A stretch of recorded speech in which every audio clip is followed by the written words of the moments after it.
بسم اللہ الرحمن الرحیم۔ معزز ناظرین، ویڈیو کو لائک اور چینل کو سبسکرائب کر کے ہماری حوصلہ افزائی کیجیے۔ آپ کی حوصلہ افزائی سے ہماری محنت اور بہتر ہو سکے گی۔ ہمیں آپ کی حوصلہ افزائی کی ضرورت ہے۔ بہت بہت شکریہ۔ گمنام ہیرو کے معزز ناظرین، السلام علیکم۔ آئیے چلتے ہیں کہانی کی طرف۔ تو تھوڑی دیر میں ہر بات خود بخود سامنے آ جائے گی۔ اس کے بعد وہ اپنے آدمیوں کی طرف متوجہ ہو کر انہیں نئی صورتحال کے بارے میں بریف کرنے لگا۔ اس بریفنگ کے نتیجے میں تمام آتشی ہتھیار فوراً ہی نگاہوں سے اوجھل کو کر دیے گئے اور کوسٹر آہستگی سے درختوں کے درمیان پارک کر دی گئی۔ اس عمارت کے داخلی دروازے پر موجود چوکیدار نے پرتشویش نظروں سے کوسٹر کی طرف دیکھا۔ وہ واقعی ایک دفتر معلوم ہو رہا تھا۔ چند گھنٹوں کے وقفے میں اس عمارت کا حلیہ ہی بدل کر رہ گیا تھا۔ باہر دو گاڑیاں اور دو موٹر سائیکلیں بھی موجود تھیں۔ ان میں سے ایک گاڑی پر سرکاری نمبروں والی سبز پلیٹ لگی ہوئی تھی۔ پہلے ہم تینوں ہی صورتحال کا جائزہ لیتے رہے۔ اول خان نے فکر مندانہ لہجے میں کہا۔ ہم نیچے اترے تو میری متجسس آمیز نگاہیں قرب و جوار کا جائزہ لے رہی تھیں۔ داخلی دروازہ وہی تھا جس سے ہم فرار ہوئے تھے، لیکن وہاں فائرنگ وغیرہ کے ذرا بھی آثار باقی نہیں تھے۔ ہم اسلام آباد سے آئے ہیں اور تمہارے بڑے صاحب سے ملنا چاہتے ہیں۔ اول خان نے چوکیدار کے قریب رک کر اپنا مدعا بیان کیا۔ چوکیدار نے ہمیں اندر لے جا کر انتظار گاہ میں بٹھا کر ایک رکے پر اول خان کا نام لیا اور مستعدی کے ساتھ واپس لوٹ ہی رہا تھا کہ اول خان نے اسے روک لیا۔ یہ دفتر کب تک کھلا رہتا ہے؟ اس نے سرسری لہجے میں چوکیدار سے پوچھا۔ صبح 8 سے 3 بجے تک، چوکیدار نے مؤدب ہو کر جواب دیا۔ صاحب، لوگوں کی کوئی میٹنگ ہو تو دیر بھی ہو جاتی ہے، لیکن اندھیرا پھیلنے سے پہلے سب لوگ چلے جاتے ہیں کیونکہ یہاں بجلی نہیں ہے۔ اس کے بعد یہاں کون دیکھ بھال کرتا ہے؟ اول خان نے غیر محسوس طریقے پر تفتیش شروع کر دی تھی۔ کوئی بھی نہیں، بس دروازے مقفل کر دیے جاتے ہیں۔ یہاں دفتری ریکارڈ اور فرنیچر کے علاوہ رکھا ہی کیا ہے جس کی دیکھ بھال کی فکر کی جائے؟ اولیانو صاحب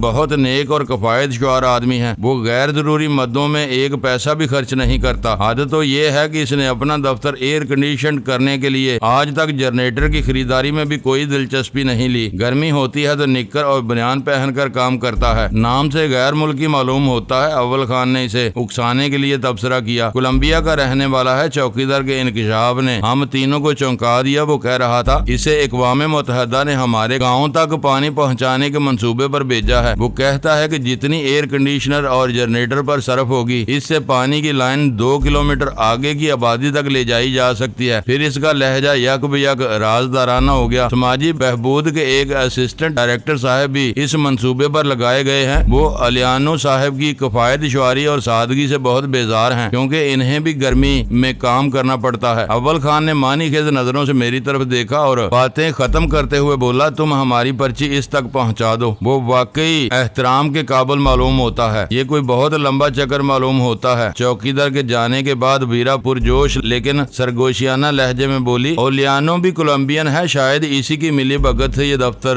رات کے اندھیرے میں البرٹو ویلیسا کے آدمی استعمال کرتے رہے ہیں۔ یہاں سب کچھ وہی ہے، بس ان لوگوں نے جانے سے پہلے تو صادم کی علامات مٹا دی ہیں۔ کون یقین کر سکے گا کہ اقوام متحدہ کا یہ دور افتادہ دفتر بین الاقوامی مجرموں کا گڑھ ہوگا؟ ہماری گفتگو طول نہیں پکڑ سکی کیونکہ چوکیدار تقریباً فوراً ہی ایک پستہ قد سفید فام کے ساتھ لوٹ آیا تھا۔ وہ سفید فام صحت مند اور ورزشی جسم کا مالک تھا۔ اس کے بورے بال کنپٹیوں پر سے سفید ہو چکے تھے۔ اس کے بدن پر خاکی نکر اور سفید وہ شرٹ موجود تھی۔ پیروں میں ٹینس شوز اور آنکھوں پر سنہرے اور پتلے فریم والی اینک جس کے سفید عدسوں کے پیچھے اس کی بڑی بڑی آنکھوں میں دوستانہ چمک نظر آ رہی تھی۔ ہم ایک فیڈرل سیکورٹی ایجنسی سے آئے ہیں، اول خان نے تعارف کرانے کی ذمہ داری اپنے سر لیتے ہوئے کہا۔ اولیانو نے ہم تینوں سے بہت تپاک کے ساتھ ہاتھ ملایا اور پھر دوستانہ انداز میں ہمیں اپنے کمرے میں لے گیا۔ وہ وہی کمرہ تھا جہاں پچھلی رات البرٹو ویلیسا کلاشنکوف کے لیے ریوالونگ چیئر پر بیٹھا ہوا تھا۔ میں نے محسوس کیا کہ اول خان کی زبان سے فیڈرل سیکورٹی ایجنسی کا ذکر سن کر اولیانو نے ذرا بھی اثر نہیں لیا تھا۔ اگر وہ مجرموں کے ساتھ ملا ہوا تھا تو یقینی طور پر وہ بے پناہ خود اعتمادی کا مالک تھا۔ چند منٹ کی رسمی گفتگو کے بعد چائے آ گئی اور اسی دوران میں اول خان نے اصلی موضوع چھیڑ دیا۔ ہمیں مصدقہ خبر ملی ہے کہ کل رات یہ عمارت کچھ خطرناک مجرموں کے تصرف میں تھی۔ وہ کہہ رہا تھا یہاں گولیاں بھی چلی تھیں اور 2-3 افراد زخمی ہوئے تھے۔ ہم اس بارے میں چھان بین کرنے کے لیے آئے ہیں۔ یہاں ایسا کوئی واقعہ نہیں ہوا، اولیانو نے سخت لہجے میں میں کہا آج صبح یہ دفتر کھولا گیا تو یہاں ہر چیز معمول کے مطابق اپنی اصل حالت میں تھی. تمہاری اطلاع کسی غلط فہمی کا نتیجہ معلوم ہوتی ہے. اس کی انگریزی بہت شاندار تھی. ہو سکتا ہے کہ تم لوگوں کی لا علمی میں کچھ لوگ اس ویران عمارت کو استعمال کرتے رہے ہوں. اول خان نے کہنا چاہا لیکن اولیانو نے اس کی بات پوری نہیں ہونے دی. یہ ناممکن ہے, اس نے خشک لہجے میں کہا. ایسا ہوا ہوتا تو ہمیں یہاں کچھ نہ کچھ علامات ضرور ملتی. اس کے لبوں پر سے نرم مسکراہٹ یا کلخت کافور ہو چکی تھی. اسی وقت ایک مقامی بھی وہاں آ پہنچا. وہ حکومت کے سماجی محکمہ بہبود کے محکمے کا اسسٹنٹ ڈائریکٹر تھا جسے اولیانو کی مدد کرنے کے لیے اس منصوبے پر مامور کیا گیا تھا. اولیانو نے نہایت احتجاجیہ لہجے میں اور کسیلے لہجے میں اسے اول خان کے ظاہر کیے ہوئے شبہات سے آگاہ کیا تو وہ اپنا سر ہلانے لگا. روشنی سے محروم اس ویرانے میں کون آئے گا؟ وہ کہنے لگا. یہاں میرے علاوہ عملے کے 7 افراد کام کرتے ہیں. ان میں سے کسی کو یہ شبہ نہیں ہوا. یہ اور بات ہے کہ یہاں آنے والے غیر مرئی وجود کے مالک ہوں اور ان کی مار داڑ سے کوئی چیز اپنی جگہ سے نہ ہلی ہو. سنا ہے کہ جن بوت تو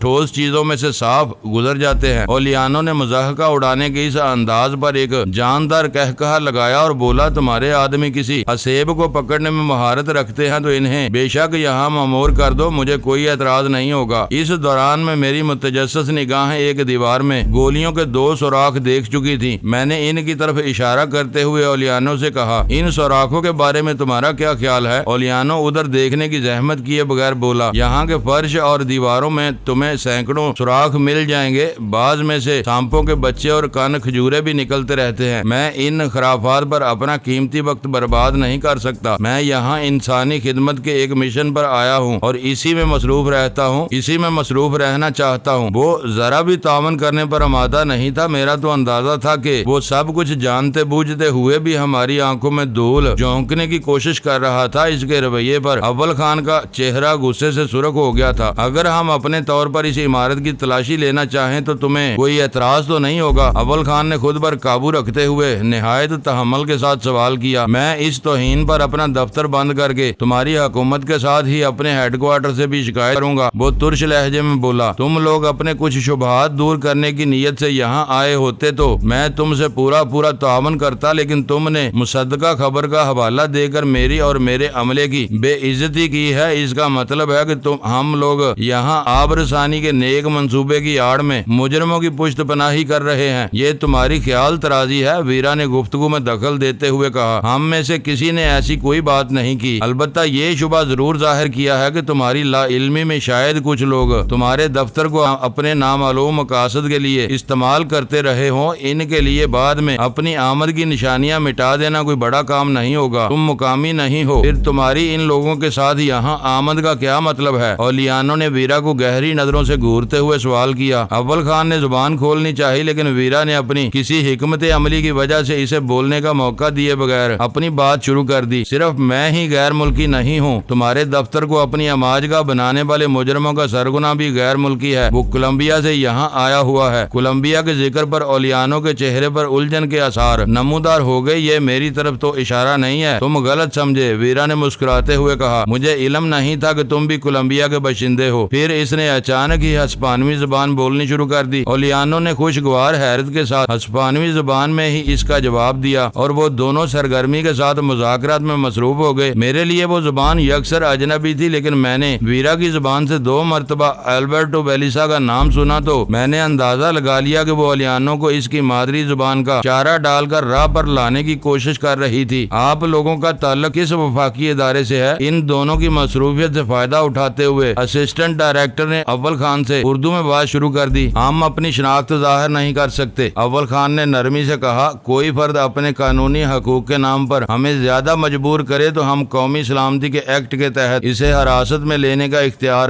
ضرور رکھتے ہیں. ایسا کوئی بھی مطالبہ سرکاری فرائض کی انجام دہی میں مداخلت بے جا کے زمرے میں آتا ہے. مجھے حیرت ہے کہ اس بسیدہ اور دور افتادہ عمارت پر اس قسم کا شبہ کیا جا رہا ہے. اس نے اپنے پہلے سوال کے جواب پر اصرار کرنے کی بجائے اپنی پیشانی رگڑتے ہوئے کہا. ہمیں اپنے دفتر کے لیے اسلام آباد میں ایک شاندار بنگلہ فراہم کیا گیا تھا, لیکن ہمارا چیف نیم پاگل آدمی ہے. فیلڈ سروے کے دوران یہ متروکہ عمارت نظر آئی تو وقت اور فنڈز کی بچت کے لیے اپنا پورا دفتر یہاں اٹھا لایا. یہاں ہم ہینڈ پمپ کے ذریعے کنویں کے پانی پر گزارا کرنے پر مجبور ہیں. اس کا خیال ہے کہ ان حالات میں میں ہمیں محروم لوگوں کی پریشانیوں کا حقیقی احساس ہو سکے گا اور یہ منصوبہ مثالی مدت میں مکمل ہو جائے گا۔ باتوں کی حد تک تو اس کا فلسفہ درست ہی معلوم ہوتا ہے، اول خان نے مسکراتے ہوئے کہا۔ عملے کا ہر شخص اس خانہ بدوشی کی زندگی سے نالاں ہے، لیکن اس کے سامنے کوئی دم نہیں مار سکتا کیونکہ وہ فوراً ہی ایسے لوگوں کا تبادلہ کرا دے گا۔ ہم لوگ یہاں ڈیپوٹیشن پر آئے ہوئے ہیں، مراعات اور الاؤنسز کی صورت میں ہر شخص کو 2.5 سے 3 گنا تنخواہ مل رہی ہے۔ میں اس کی محدود اور خود غرضانہ سوچ پر دل ہی دل میں سلگ کر رہ گیا۔ اس جیسے لوگوں نے اپنی خود غرضی کی وجہ سے ہر اہم قومی معاملے کو ذاتی مراعات اور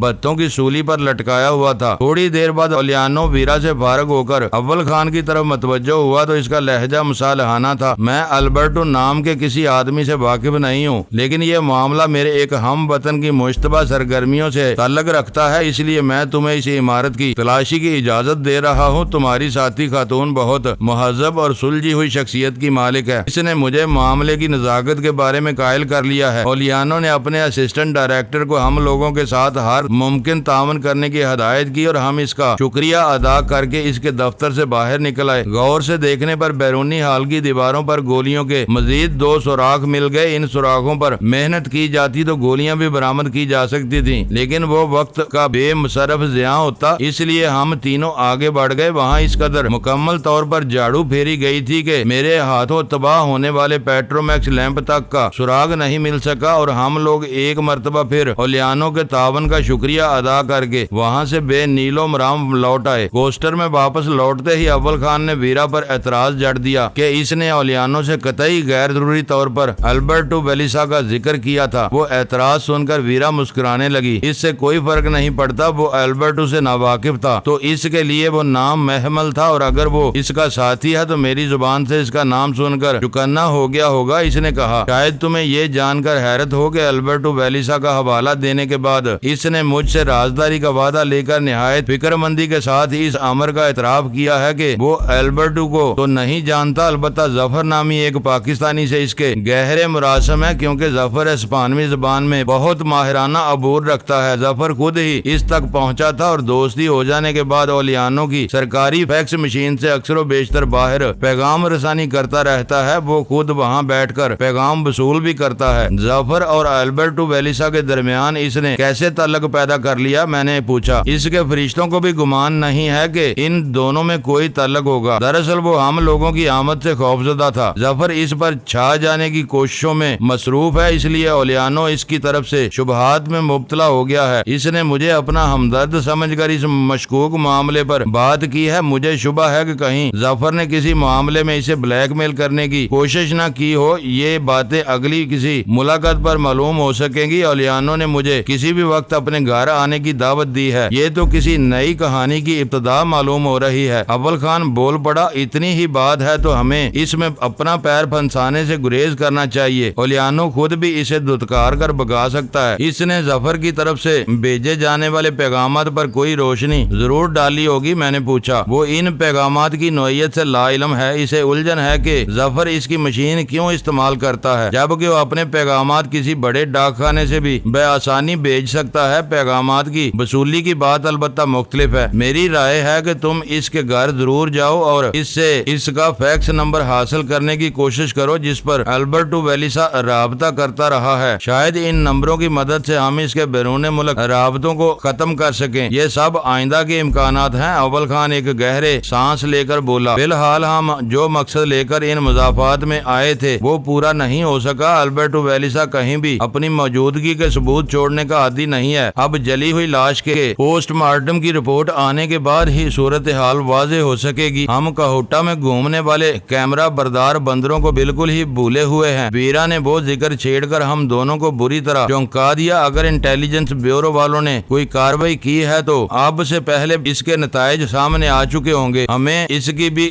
خبر لینی چاہیے۔ کیا اس سلسلے میں تم نے کسی اتھارٹی کو متوجہ کرنے کی کوشش کی تھی؟ اول خان نے پوچھا۔ ویرا نے انٹیلیجنس بیورو کے ڈائریکٹر کو گمنام فون کیا تھا، میں نے بتایا۔ اول خان کا چہرہ مایوسانہ انداز میں لٹک گیا۔ گمنام فون کالز پر کہیں بھی کوئی کارروائی نہیں کی جاتی۔ البرٹو ویلیسا اب تک ان تینوں بندروں کو اس وادی سے نکلوا لے جانے میں کامیاب ہو گیا ہوگا۔ میں نے خود کو لا ابالی سیاح ظاہر کرتے ہوئے اپنا نام پوشیدہ رکھنے کا جواز اس کے ذہن نشین کرا دیا تھا۔ ویرا نے وضاحت کی۔ اس نے مجھ سے فوری کارروائی کروانے کا پختہ وعدہ کیا تھا۔ ہو سکتا ہے کہ وہ اپنے وعدے پر عمل کر ہی گزرا ہو۔ ان لوگوں سے چیک کرنے میں کیا حرج ہے؟ باقیہ سفر خاموشی کے ساتھ گزرا۔ ہم تینوں ہی اپنے اپنے خیالات میں ڈوبے ہوئے تھے۔ اول خان کے ساتھ آنے والے پانچوں آدمیوں کو بھی بے نیلو مرام واپسی پر چوپ لگی ہوئی تھی۔ اسپیشل ٹاسک فورس کے ٹھکانے پر واپس پہنچتے ہی اول خان فون پر مصروف ہو گیا۔ وہ اپنے ساتھیوں سے یہ معلوم کرنے کی کوشش کر رہا تھا کہ انٹیلیجنس بیورو تک کس کی بھرپور رسائی تھی۔ پے در پہ 3 فون کالز کے بعد اسے مطلوبہ آدمی کا نمبر ملا تو اس نے فون پر رسمی الیکس لکھ کے فوراً بعد ہی اصل موضوع پر گفتگو شروع کر دی اور چند منٹ بعد فون بند کر دیا۔ 1 گھنٹے کے اندر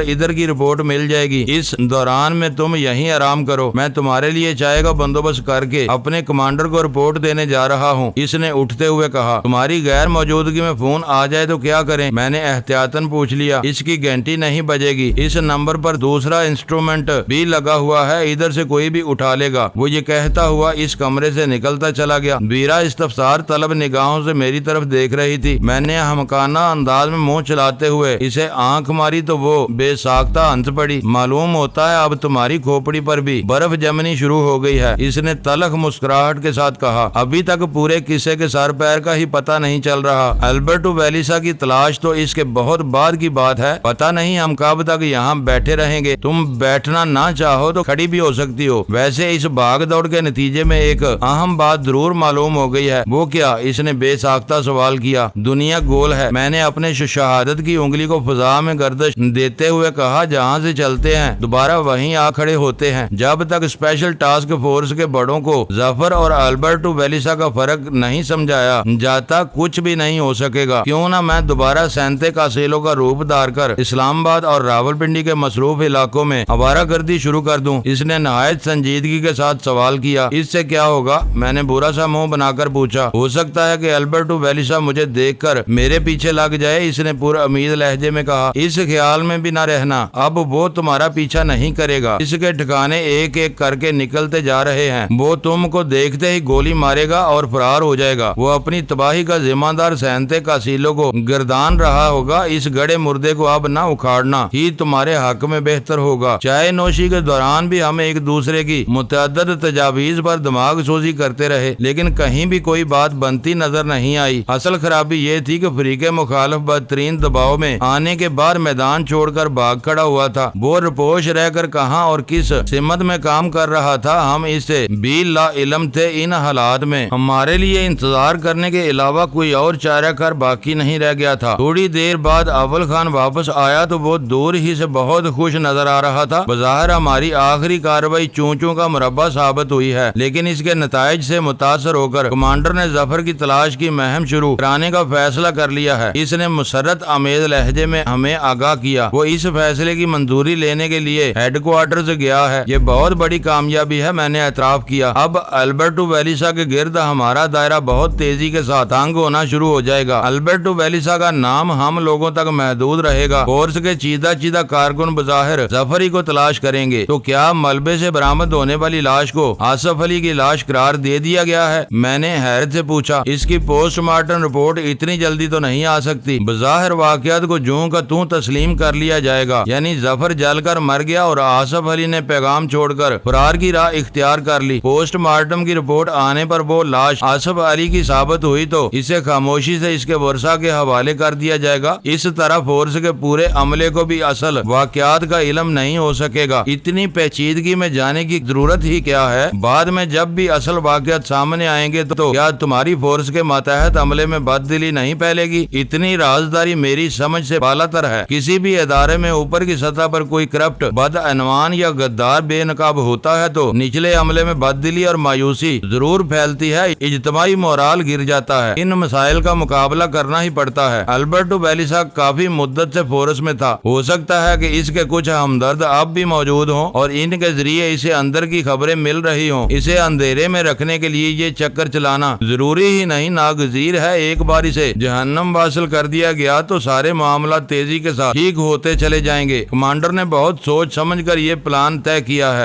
ظفر کی تلاش پر مامور کیے جانے والے کارکنوں میں بھی اس کا کوئی ہمدرد شامل ہو سکتا ہے۔ میں پوری کوشش کرنے کے باوجود اس کے پرپیچ طریقہ کار سے متفق نہیں ہو پا رہا تھا۔ وہ